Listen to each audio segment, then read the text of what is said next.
Aniif jecha amantii musliimaa amantii kiristaanaa jennee addaanillee waliin qoonu. Garuu amantii kennaaf hinduunaaf. Wanni hunduu amantii kenna caala. Amantii kee dura aansina. Amantii waa hundaa dura aansina. Oromummaa kenna hin jaalanna Oromoo waan feenillee taa'u Oromummaa kenna namni irraa nu baasu hin jiru jechuudha.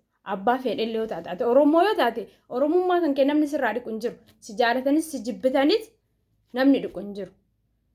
Amantiin kennamoo san daran sanii olitti argama jechuudha. Kanaaf adabadhuuti taa'iti mana hin qabdu nama mana hin qabutu makiinaa keessatti nama arrabsitaami waan mana hin qabneef ala teetta.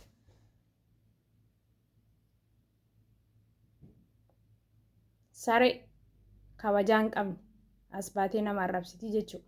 Akkanaa tana Oromoo bilisummaa ka dhorke kanama wal nyaachisu ajandaa godhee yeroo hunda akka Oromoon hin bilisumne akka Oromoon wal hin taane kanama gorsisu kanaa jechuudha. Kana qabsoo duuban jira. Jibbaa inni Oromoo jibbaa inni musliimaaf qabu dhibbarraa dhibbatti argitanii jechuudha. Najisa akka teetii tanaa miti musliimni. Kabajaa guddaa qabdi. Musliima jechuun waan guddaa. Waa hundaa dura amantii kenna aansina. Musliiminaa kenna aansina. Osoo waan fedhellee ta'e. Kanaaf mataan nama dhukkubaa kanarraa baay'ee bootaa kennanii haasa'uuni. Kanaaf immoo Jawaariin ajandaa godhachuu hin dandeettu. Maaliif ati hinaafte? Ati bu'aan buufte hin jiru. Wanni ati buufte hin jiru. Jawaar Oromoo biratti seenaa guddaa qaba. Seenaa guddaa yoomillee haqamee kana waan baan. Arsiin akkanaa kana qabdi jechuudha. Miliyeena jira arsiilleen akkanaa. Oromoon guutuun miliyeena jira.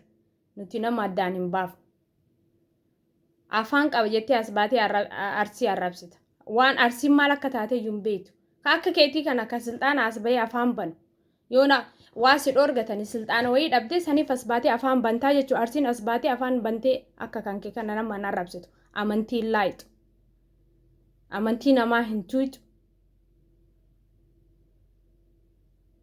Miidiyaan gabayaa isinii baase iyyuu gabayaa guddaa isinii baase asirratti as bahee tuni wanni argaan badee hundi asirra bahee haasaa jechuudha. Yetilliq tinish jette amaarri. Hakkisaa kanaa jechuudha. Kanaaf argitee ati abbaaf arrabsi arsillee arrabsi garuu amantii no arrabsuu hin dandeettu amantii namaa. Amantii musliimaa maal akka ta'e iyyuu hin beektu duraan dursee beekuu qabda. As baatee waa'ee amantii haasofteetiin arrabsuun duratti amantii musliimaa maal akka ta'e beekuu qabda.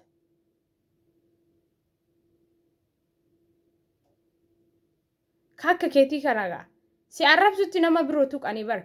Akka isaa kana isa arrabsutti ka biroo tuqan jechuudha afaan nama ba'ee. Najisa akka isaa baalagee.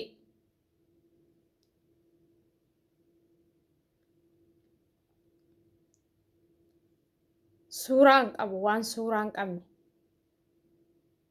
Isaa gizee ilaalan akka nama jibbisiisu. Viidiyoo keetu laaluu namicha kan akkati nama jibbisiiftu.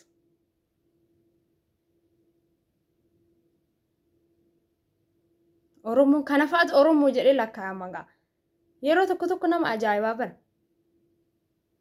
Oromoo jedhanii akkanaa kana fa'aa qabsaayaa jedhanii bakka kennaniif.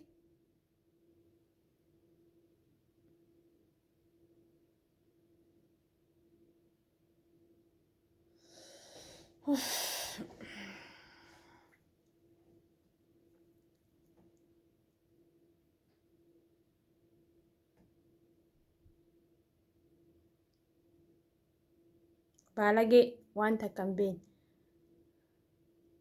Argaa namaan qabu, suuraa namaan qabu. Nama suuraa namaa qabu wajji haasa'anii bara. Gizee nama tokko nama ajaa'ibsiisa wallaahi. Konka.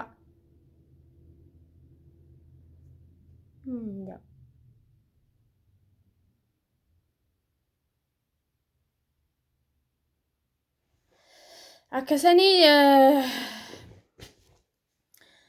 dhiifama baay'ee jechuun waan ammaan kun baay'ee argitee amantiin dhufee oromummaa keenyallee keessatti tuqa kanaaf baay'ee nama aarsa